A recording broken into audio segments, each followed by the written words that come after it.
கல்கி 19 வயதான இளம்பெண். பார்ப்பதற்கு மாநிறமாகவும் சிறிது குண்டாகவும் இருக்கும் அவள் சிறு வயதிலிருந்து எந்த ஒரு சந்தோஷத்தையும் அனுபவித்ததில்லை. ஆனால் படிப்பிலும் தைரியத்திலும் கெட்டிக்காரி கல்கி. சிறு வயதிலிருந்தே அவள் தந்தையும் சித்தியும் அவளை பல கொடுமைகள் படுத்தி வந்தது மட்டுமில்லாமல் கௌதம் என்ற ஒரு வாலிபனுக்கு திருமணம் செய்து வைத்திருந்தனர். தன் வாழ்க்கை மகிழ்ச்சியாக மாறப்போகிறது என்று அவளோடு இருக்க தன் முதல் இரவன்றே இப்படி ஒரு அதிர்ச்சியை எதிர்கொள்வோம் என்று கனவிலும் எதிர்பார்க்கவில்லை கல்கி. இதுவரைக்கும் எந்த ஆணும் என தொட்டதில்லை. அப்படி எப்படி நான் கர்ப்பமா இருக்க முடியும்? கடவுளே, எவன் கூடயோ படுத்துட்டு வந்துட்டு இப்ப நாடகம் ஆடுறியா? இப்பவே உன்னை இந்த வீட்டை விட்டு வெளியே அனுப்புறேன் பார் என்று கூறி நடுஇரவு என்று கூட பாராமல் கல்கியை தன் முதல் இரவன்றை கழுத்தை பிடித்து வெளியே தள்ளினான் கௌதம். வேறு வழியின்றி கல்கியும் தன் வீட்டிற்கு செல்ல அங்கே அவளின் தந்தையும் சித்தியும் கல்கியை சரமாரியாக வசைபாடினர். உன்னையெல்லாம் பிறந்த அன்னைக்கு கொண்டு இருக்கணும். இப்படி கல்யாண அன்னைக்கு கர்ப்பமா இருக்கன்னு வந்து சொல்றதுக்கு நீ செத்து போயிடலாம் என்று மிக காட்டமாக அவளை திட்ட மனம் நொறுங்கி போனாள் கல்கி.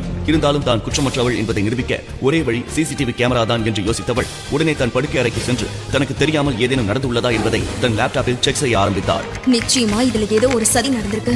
என் மேல எந்த தப்பும் இல்லன்றத நிரூபிச்சு காட்டுறேன் என்று தனக்குள் கூறியவாறு கடந்த 6 மாதத்திற்கான சிசிடிவி கேமராவின் ஃபுட்டேஜை செக் செய்து பார்த்தாள். அதில் ஒரு நாள் தான் கல்லூரி முடிந்துவிட்டு வந்த பின்பு தன் சித்தி தனக்கு பாசமாக பால் கொடுப்பதையும் அதை குடித்துவிட்டு படுக்கை அறைக்கு உறங்க செல்வதையும் பார்த்துக் கொண்டிருக்க திடீரென்று கரண்ட் கட் ஆனது.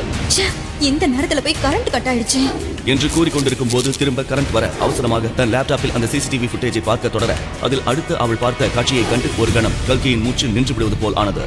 கல்கி சிசிடிவி வீடியோவில் பார்த்த அந்த அதிர்ச்சிகரமான சம்பவம் என்ன? இதுவரை எந்த ஆணையும் தொட்டதில்லை என்றால் கல்கியின் கர்ப்பத்திற்கு யார் காரணம்? தன் முதல் இரவில் எந்த பெண்ணுக்கும் நேரக்கூடாத ஒரு அதிர்ச்சி நிகழ்வை சந்தித்த கல்கியின் வாழ்வில் நிகழப்போகும் சுவாரஸ்ய திருப்பங்கள் நிறைந்த இதுவரை கேள்விப்படாத இந்த விசித்திர கதையை மேலும் தெரிந்து கொண்டு சிறு கவனக்குறைவால் இன்று நம் வீட்டு பெண்களின் மானத்திற்கு நடக்கும் அபாயத்தை தடுப்பது எப்படி என்ற ரகசியத்தை தெரிந்து கொள்ள உடனே பிளே நவ் பட்டனை கிளிக் செய்து கேளுங்கள். மெர்க்குரி பூக்கள்.